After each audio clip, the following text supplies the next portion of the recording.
honest with me. Whenever you look at your daily calendar, do you feel calm or do you feel like it's a battlefield? You have back to back meetings, you have endless to do lists, you have zero breathing space in the day. It's no wonder so many of us feel like our calendars actually run us rather than us running them. But what if your calendar didn't have to feel like a war zone all the time? What if, your calendar could actually become your partner in your peace and not just a reminder of your pressure? Hi, and welcome back to another episode of the Flight to Fulfillment podcast. I'm your host, Ratika Seth, your life enhancement coach and the founder of the Freedom Divas Hub. And today's episode is for anyone and everyone who, whenever they look at their calendar, panic and secretly wish that they had more than 24 hours in a day so that they could finish all their work. Now, the truth is, your calendar is not your enemy.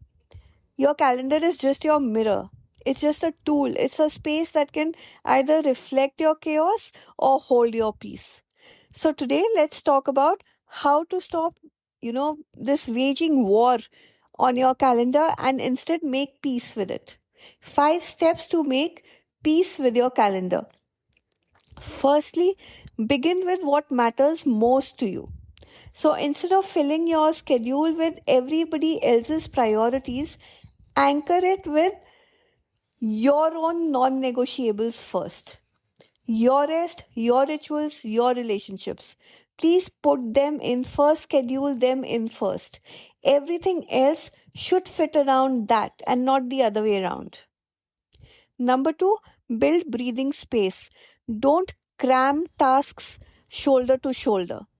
Add buffers in between, even if it is 2 minutes or 5 minutes.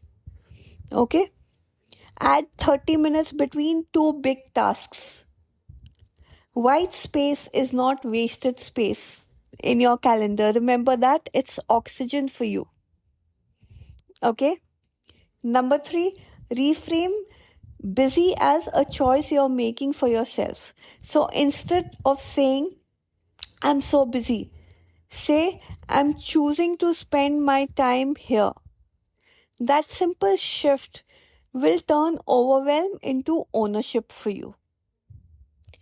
Number 4, listen to your energy, not just the clock. Oh my God, schedule creative work when your mind is ready to do creative work. When your mind is feeling sharp, then do your creative work. And rest whenever you feel you're low on energy.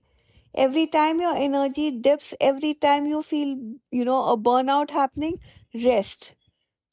And do all the lighter tasks on autopilot where you really don't have to put in too much of effort.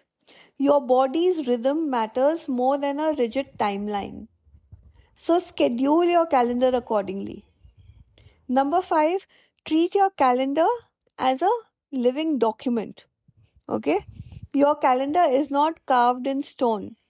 Learn to adjust it, learn to reschedule, learn to delete, learn to be flexible. Flexibility is not failure, it is wisdom. Your calendar should serve you, okay? Instead of you serving your calendar. Your calendar should not shackle you. So, my love, the next time you glance at your calendar, I want you to ask yourself, is this reflecting my life or is this just reflecting my obligations? Because when your schedule reflects your values and not only the tasks that you have to do, that's when you start to feel happy, you start to feel aligned, you start to feel free and in the flow. Thank you for joining me on this episode of Flight to Fulfillment. I hope you enjoyed this. If you resonated with me, like, comment, and share it with somebody who needed to hear this today. Somebody who's all the time chock-a-block full with their work schedule without taking out any time for themselves. Don't forget to subscribe to my channel, Fly to Fulfillment, on YouTube, Spotify, Substack, Apple, wherever you're more comfortable, so that you don't miss out on a single dose of inspiration and motivation coming your way.